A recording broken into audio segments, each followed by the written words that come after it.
आदाब, नमस्कार। The red mic में आपका स्वागत है। हमें सौरभ शुक्ला हम इस वक्त बांग्लादेश में ढाका के इलेक्शन कमीशन के बाहर खड़े हुए हैं। काउंटिंग लगभग खत्म हो गई, तो हमें लगा अपने दर्शकों को ज़रा अपडेट्स दे दें जो लगातार हमारे साथ पिछले कुछ दिनों से जुड़े हुए हैं। अब तक आपको पता चल ही गया होगा कि लगभग सब कुछ साफ हो चुका है।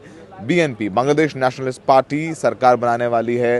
तारिक रहमान बांग्लादेश के नए प्रधानमंत्री होंगे, इसका औपचारिक ऐलान आज देर शाम तक हो जाएगा।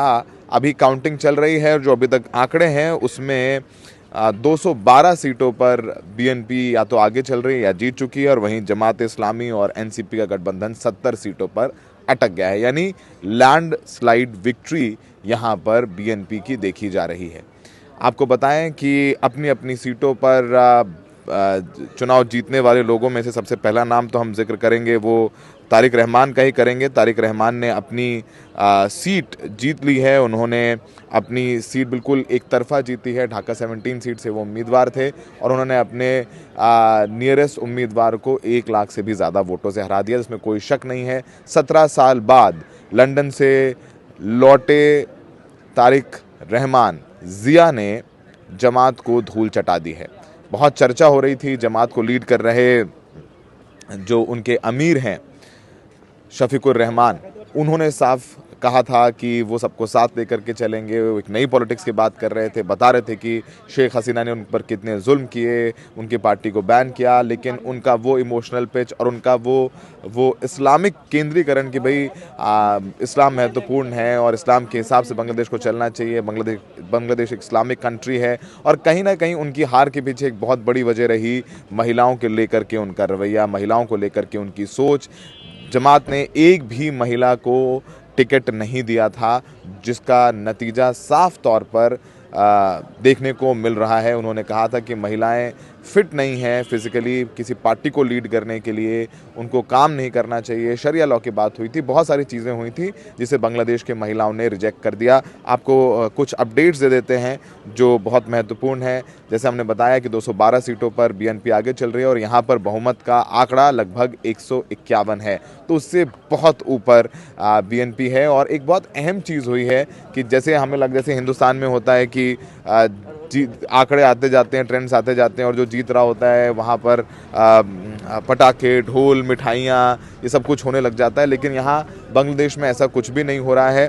जो बीएनपी है उसने अनाउंस किया है कि किसी भी तरह का कोई सेलिब्रेशन नहीं होगा, कोई विक्ट्री रैली नहीं होगी, विक्ट्री जुलूस नहीं होगा, जश्न नहीं होगा, पटाखे नहीं फोड़े जाएंगे। और उन्होंने अपील किया है कि आज जुमे का दिन है तो जुमे की नमाज हो, उसमें सब लोग बांग्लादेश के लिए दुआ करें, प्रेयर्स करें, खालिदा जिया को याद करें क्योंकि उनकी मौत हाल ही में पिछले महीने हुई।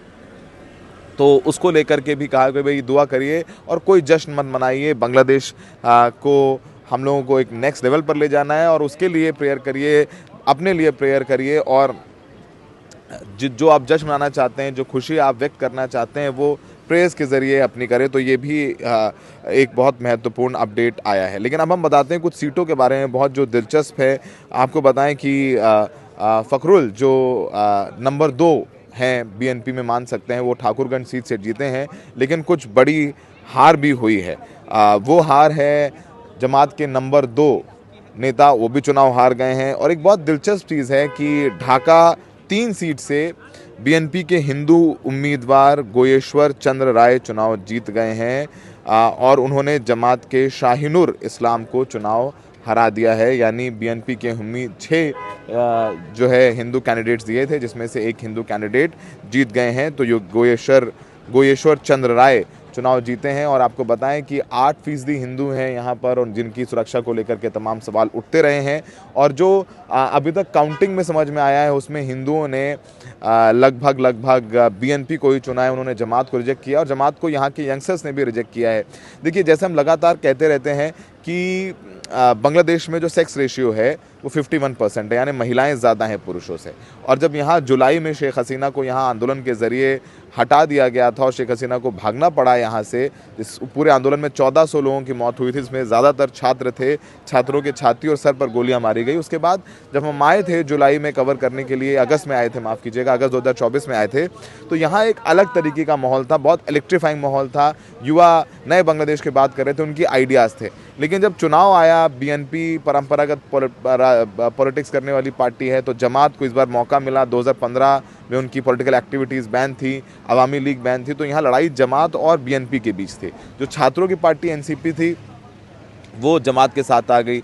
अब तुम समझिए कि जो छात्र हैं उनके नेता तो भले ही एनसीपी के साथ आ गए हों, एनसीपी बना करके चुनाव लड़ रहे हों, लेकिन जो आंदोलन में बच्चे थे उन्होंने साथ नहीं दिया। उनको लगा कि जमात के साथ आने की वजह से एक कट्टरपंथी सोच है वो कहीं ना कहीं नज़र आएगी। उन्होंने कहा कि हम एक नया बांग्लादेश चाहते हैं, एक नया ऐसा देश चाहते हैं जिसमें सबकी जगह हो, जिसमें महिलाओं को भी बोलने, पढ़ने, लिखने, काम करने की आज़ादी हो, जो वो पहनना चाहें वो पहनने की आज़ादी हो, और उन्हें वही अधिकार हो जो पुलिस को मिलते हैं। ऐसा नहीं है कि महिलाओं को दिन में काम करना चाहिए, रात में घर रहना चाहिए, वो उनकी आज़ादी होनी चाहिए जैसे उनको पहले थी। तो वो यहाँ के नतीजों में रिफ्लेक्ट भी कर रहा है। तो आप ये देखिए, ये जो ढाका की सड़कें हैं, आपको पता है कि जो बांग्लादेश है वो अगर पॉपुलेशन की बात करें तो सबसे हाईली डेंस है, लेकिन पूरी तरीके से यहाँ पर आपको शांति नज़र आएगी। सब अपने घरों में हैं और लगातार तारिक रहमान को बधाई के संदेश मिलते जा रहे हैं। जैसे मैंने बताया, ढाका 17 सीट से तारिक रहमान चुनाव जीत गए हैं। आधिकारिक रिजल्ट भी जारी कर दिया गया है और अवामी लीग के जो समर्थक थे या अवामी लीग जो चुनाव नहीं लड़ रही है, वो भी नज़र आ रहा है कि अवामी लीग के लोगों ने बीएनपी को वोट दिया है, बीएनपी को अपना वोट ट्रांसफ़र करवाया है, क्योंकि उनके लिए एक जमात इज़ अ बिगर डेविल, मतलब उनके लिए बीएनपी के साथ जाना ठीक है। अगर जमात आ जाएगी तो वो उनके लिए ज़्यादा चुनौतीपूर्ण हो सकता है। तो अगर 4 पॉइंट बात की जाए, जो टेक अवे हैं वो अगर समझें तो इस बात समझ सकते हैं। पहला कि बांग्लादेश की जनता ने कम्युनल पॉलिटिक्स को रिजेक्ट किया है, सांप्रदायिक राजनीति को रिजेक्ट किया है। नंबर 2, जमात की जो महिलाओं के प्रति सोच है उसको रिजेक्ट किया है। यहाँ की महिलाओं ने बीएनपी को चुना, उनको लगा कि जमात का हावी होना एक तरीके से उनके लिए रेड कार्ड हो जाएगा जो उनकी स्वतंत्रता है। नंबर 3, यहाँ की माइनॉरिटीज़ ने, यहाँ के हिंदुओं ने, क्रिश्चियंस ने, यहाँ के बौद्ध ने एक तरफा बीएनपी को वोट दिया। उन्हें लगा कि बीएनपी के राज में वो ज़्यादा सुरक्षित रहेंगे। वैसे यहाँ के हिंदू परंपरागत तौर पर अवामी लीग यानी शेख हसीना के वोटर रहे हैं। और चौथा, सबसे इम्पॉर्टेंट जो पॉइंट है वो ये है कि बांग्लादेश ने on the whole as a country जिस तरीके के नतीजे आए हैं और जिस तरीके से करारी शिकस्त जमात को दी है, वो इस बात का संदेश जाता है कि यहाँ पर अभी उस राइट विंग पॉलिटिक्स के लिए जगह नहीं है, उसके लिए यहाँ पर कोई स्पेस नहीं है। युवाओं ने जो क्रांति करके शेख हसीना को हराया, ना वो बीएनपी कर पाई थी, ना वो जमात कर पाई थी, दोनों ही या तो जेल में थे या तो घर में बैठे थे। वो किया यहाँ के युवाओं ने, यहाँ के छात्रों ने, यूनिवर्सिटी के छात्रों ने, जेन जी का आंदोलन कहते हैं, उन्होंने भी जमात को रिजेक्ट किया है और उन्होंने भी कहा है कि नहीं, हम बांग्लादेश ऐसा चाहते हैं जहाँ सब लोग बराबर हों, सबका सम्मान हो और सबको इज्जत मिले और बांग्लादेश की पहचान एक कट्टरपंथी मुल्क की तरह ना हो। तो ये तय हो गया है कि बांग्लादेश की जनता ने ये फैसला किया है कि वो पाकिस्तान और अफगानिस्तान बनने की राह पर नहीं जाएंगे। अब एक नया बांग्लादेश होगा, वो कैसा होगा वो हम समय के साथ बताएंगे आपको। फ़िलहाल कोई जश्न नहीं होगा। सबको कहा गया है कि जुमे की नमाज में वो सब दुआ करें, शांत रहें और किसी प्रकार की कोई हिंसा की खबरें नहीं आई हैं। जमात ने ज़रूर प्रेस कॉन्फ्रेंस करके कहा है कि कई जगहों पर इलेक्शन कमीशन ने वोटिंग धीमी कर रखी है, उन्होंने काउंटिंग में इरेगुलरिटीज़ की बात की है, पर मोर और लेस वो भी अभी खुल करके विरोध करके ऐसा नहीं कह रहे हैं कि इलेक्शन रिग था। तो अभी तक जो इलेक्टोरल प्रोसेस है उस पर भी सवाल नहीं उठे हैं। तो रेड माइक पर हम कुछ और अपडेट्स लेकर के आएंगे, क्या है सड़कों पर ढाका की, लोग क्या कह रहे हैं जीत पर, वो सब, लेकिन कुछ देर बाद। तब तक के लिए हमें देखते रहिए द रेड माइक। यहाँ चुनाव आयोग के दफ्तर से, ढाका से आपके लिए लेटेस्ट रिपोर्ट ला रहा है सहयोगी मयंक के साथ मैं Saurabh Shukla, the red mic, Bangladesh.